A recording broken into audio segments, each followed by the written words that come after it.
नमस्कार, मैं सौरभनाथ आप सभी का फिर से स्वागत कर रहा हूं अपने इस चैनल पे जिसका नाम है सौरभनाथ फाइनेंशियल एडवाइज़र।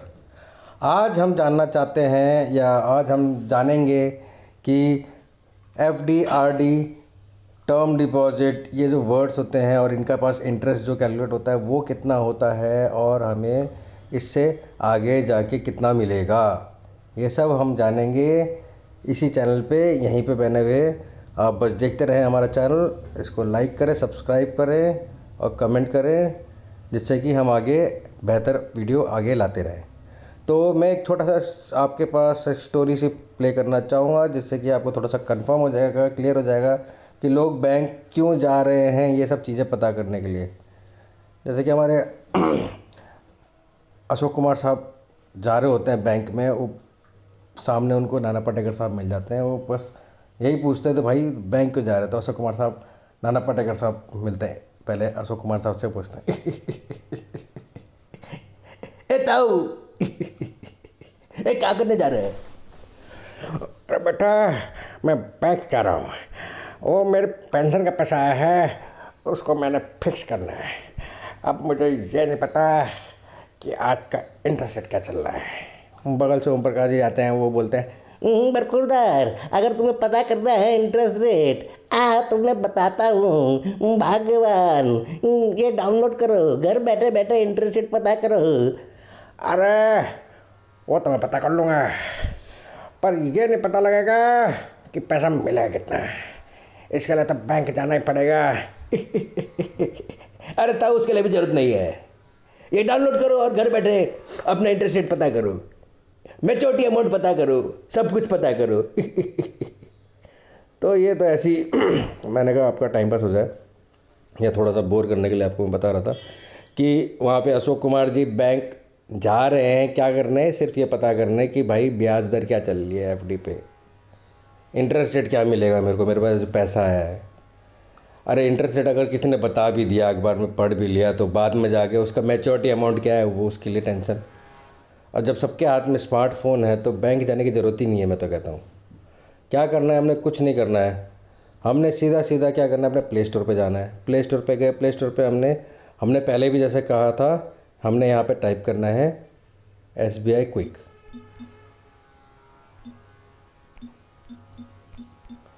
SBI क्विक देखिए, ये SBI क्विक आ गया। हमने SBI क्विक पे क्लिक किया, जैसा कि मेरा पहले से डाउनलोडेड है। आपका यहाँ पे इंस्टॉल लिखा आएगा, आपने इंस्टॉल कर देना है। मेरा ओपन लिखा रहा है, मैंने ओपन कर दिया। अब यहाँ देखिए, यहाँ लॉगिन आप कर सकते हैं रजिस्टर करने के लिए। मैं आपको बाद में बताऊँगा किस लिए होता है लॉगिन। हम विदाउट लॉगिन पे देखते हैं। विदाउट लॉगिन पे जो सबके लिए नॉर्मल खुलेगा, यहाँ पे देखिए डिपॉजिट है। हम डिपॉजिट पे हमने क्लिक किया तो यहाँ पे आपके देखिए सेविंग जो कि बचत खाता होता है, रिकरिंग डिपॉजिट जो कि होती है हर महीने जो हम पैसा कुछ बैंक में निवेश करते हैं, 500 हो गया, 1000 हो गया, 5000 हो गया, 10,000 हो गया, हर महीने पुनरावृत्ति के साथ बार बार। टर्म डिपॉजिट ये हो गया जिसके लिए अशोक कुमार जी बैंक जा रहे थे। टर्म डिपॉजिट माने एक बार उनको पेंशन का पैसा मिला, या किसी को ज़मीन का पैसा मिला, या किसी को एरियर मिला है, कुछ भी ऐसा कुछ मिला है और उन्होंने बैंक में फ़िक्स करना है, तो टर्म डिपॉजिट होता है। इन दोनों की अवधि, रिकरिंग डिपॉजिट की और टर्म डिपॉजिट की, दोनों की अवधि मैक्सिमम 10 साल होती है और इंटरेस्ट रेट 99.9% बराबर ही होते हैं।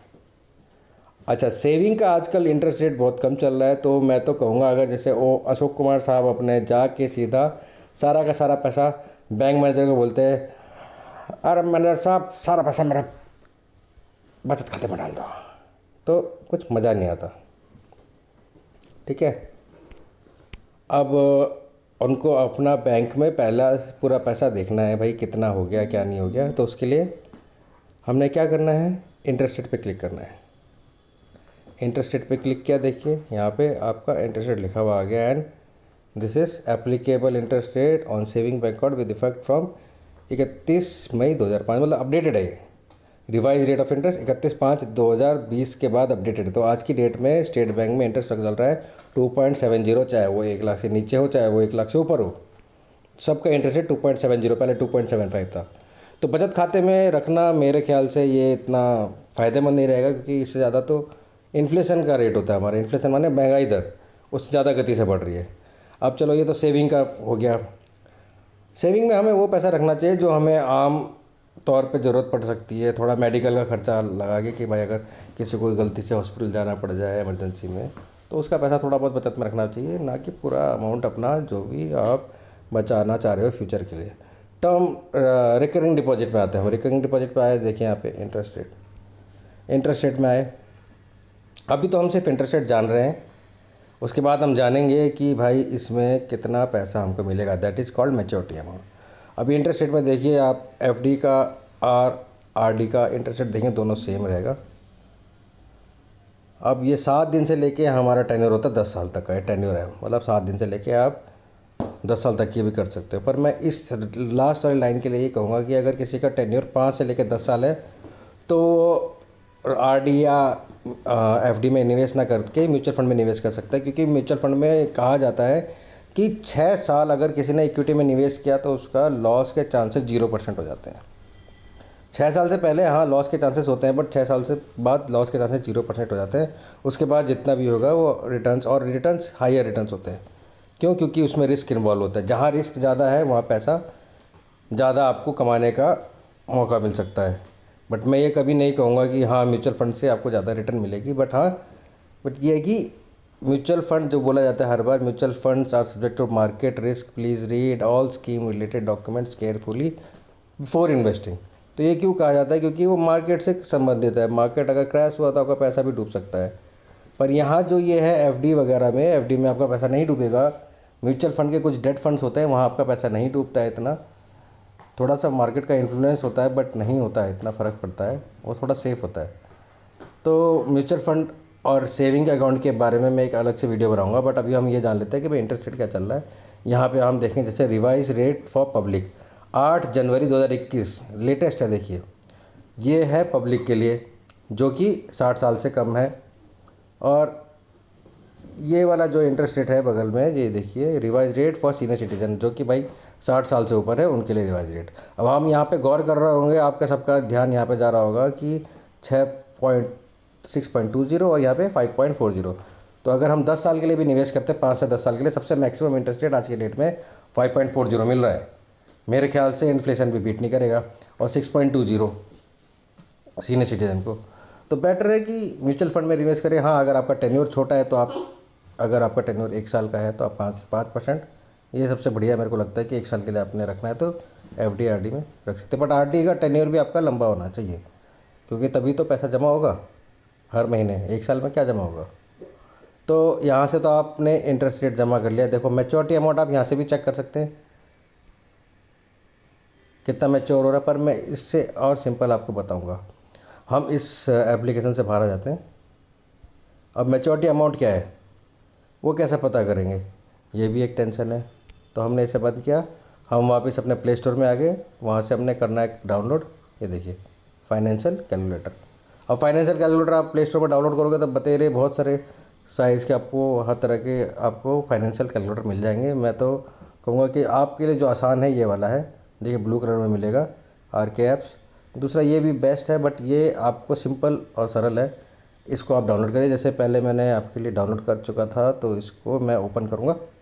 ओपन करने के बाद ये देखिए इसमें थोड़े बहुत एड्स भी आएंगे, उसको इग्नोर करिएगा। आप यहाँ पे सब चीज़ देख सकते हैं अपने। अगर आपको इंटरेस्ट रेट वहाँ से पता है, जहाँ से स्टेट बैंक क्विक से हमने इंटरेस्ट रेट चेक किया था, वहाँ से आपको इंटरेस्ट रेट पता है, तो आप यहाँ पे देख सकते हो। बैंक में क्या करते हैं, आप लोन लेते हैं, एफडी करते हैं। टीडीआर कम समय की होती है, एसटीडीआर ज़्यादा समय की, मतलब कम समय मतलब 7 दिन की भी बन सकती है। एसटीडीआर 6 महीने से ऊपर होती है ना। टीडीआर के फुल फॉर्म होती है टर्म डिपॉजिट, जो भी होता है रिसीट। एसटीडीआर होता है स्पेशल टर्म डिपॉजिट रिसीट। और रिकरिंग डिपॉजिट आरडी जिसकी हम बात कर रहे थे, हर महीने कुछ थोड़ा थोड़ा पैसा जमा किए हैं, वो आपका उसका मैच्योरिटी अमाउंट क्या है। वैसे ही यहाँ पे देखो बहुत लोगों का क्वेश्चन रहता है कि सुकन्या में क्या इंटरेस्ट रेट चल रहा है। अपडेटेड है, यहाँ पे आपको सब कुछ मिल जाएगा। पीपीएफ में क्या इंटरेस्ट रेट चल रहा है, सुकन्या में हमारी मैच्योरिटी कितनी आएगी। वैसे SCSS है सीनियर सिटीजन सेविंग स्कीम, जो कि 60 साल से ऊपर लोगों के लिए होती है, और उसमें 5 साल का लॉक इन होता है ना। KVP होगी किसान विकास पत्र। अभी पोस्ट ऑफिस की स्कीम्स को मैं ना चाहते हुए अभी म्यूचुअल फंड में जाएंगे। देखो म्यूचुअल फंड ELSS होता है, equity link saving schemes. SIP होते हैं सिस्टमेटिक इन्वेस्टमेंट प्लान, ये भी RD की तरह होता है। SWP सिस्टमेटिक विड्रॉल प्लान, इस पर भी हम वीडियो बनाएंगे। रिटायरमेंट, NPS, ये सब बहुत सारी चीज़ें हैं। देखिए इसमें टैक्स है, इंश्योरेंस है, बहुत सारी चीज़ें हैं। अब हमारा आज का मुद्दा बस यही था, वीडियो ज़्यादा लंबी होती जा रही है। हमने आज RD पे अपना बैंक में कितना हमारा बनेगा अगर हम महीने के हिसाब से इन्वेस्ट करते हैं। तो सपोज़ अगर हमने महीने का 1000 रुपये इन्वेस्ट किया, यहाँ पे हमने इनपुट कर दिया 1000 रुपये। एनुअल इंटरेस्ट रेट, अब हमने देखा था भाई जो सीनियर सिटीज़न नहीं है उसके लिए मैक्सिमम 5.40, टर्म है भाई हमारी मैक्सिमम 10 साल। यहाँ पे इसको ईयर्स ही रहने देना, अदरवाइज़ मंथ में कैलकुलेट कर लेगा। अब इसे कैलकुलेट करते हैं, अगर हम 1000 रुपये 10 साल के लिए निवेश करते हैं तो हमारा क्या आता है। देखिए हमें मैच्योरिटी अमाउंट आ रहा है जो कि हमें मिलेगा 1,59,155, मतलब 1,60,000 के आसपास। हमारा टोटल डिपॉजिट कितना हुआ, 1,20,000, क्योंकि 12 महीने से गुना किया और उसको 10 से गुना किया, 120 से गुना हो गया, सीधा 1,000, तो 1,20,000। टोटल इंटरेस्ट हमें इतना मिला। अब इसको ग्राफिकली भी हम चेक कर सकते हैं कितना हुआ। देखो ग्राफ में कि हमारा इंटरेस्ट तो इतना कम बना, हमने डिपॉजिट इतना किया, ठीक है। तो कुछ ज़्यादा मज़ा सा आया नहीं, आपने डिपॉजिट इतना सारा कि आपको ब्याज बहुत कम मिला। हम वापस इनपुट पे आते हैं, तो ये क्योंकि यहाँ पे फ़र्क ये कर रहा है रेट ऑफ इंटरेस्ट, ठीक है। अब यही अगर आप 1000 रुपये के लिए मैं आपको SIP में दिखाता हूँ। सपोज़ SIP, क्योंकि म्यूचुअल फंड में मैं आपको इसलिए बता रहा हूँ, SIP होती है मार्केट से रिलेटेड। अब मार्केट में हायर रिस्क हायर गेन है ना, हम रिस्क लेके करते हैं। चलो सपोज़ हमने इसमें हम लमसम में नहीं लगा रहे, हम लमसम माने FD की तरह होता है लमसम, एक बारी में हम रेगुलर डिपॉजिट कर रहे हैं, जैसे कि FD RD होती है। हमने करा 1000 रुपये हर महीना इन्वेस्ट, मंथली हमारा इन्वेस्ट होगा। अभी हमें इंक्रीज डिक्रीज कुछ नहीं करना है, ये रुपीज़ में ही रहेगा। हम एक्सपेक्टेड रिटर्न देखिए, क्योंकि हमारा टर्म 10 साल है तो एक्सपेक्टेड रिटर्न अमूमन 12 से 15 आप ले सकते हो, क्योंकि मार्केट आज देख लो क्या है। आज से 15 साल मतलब 10 साल पहले आप देख सकते थे सेंसेक्स निफ्टी क्या परफॉर्म कर रहा है, आज 50+ है, तो 50,000 से ऊपर है। तो यही मैं कहूँगा कि 12% आप अमूमन लेके चल सकते हो। टर्म आपका हो गया 10, और ये ईयर में ही रहने देना 10 साल, अदरवाइज़ 10 महीने कैलकुलेट करेगा वो।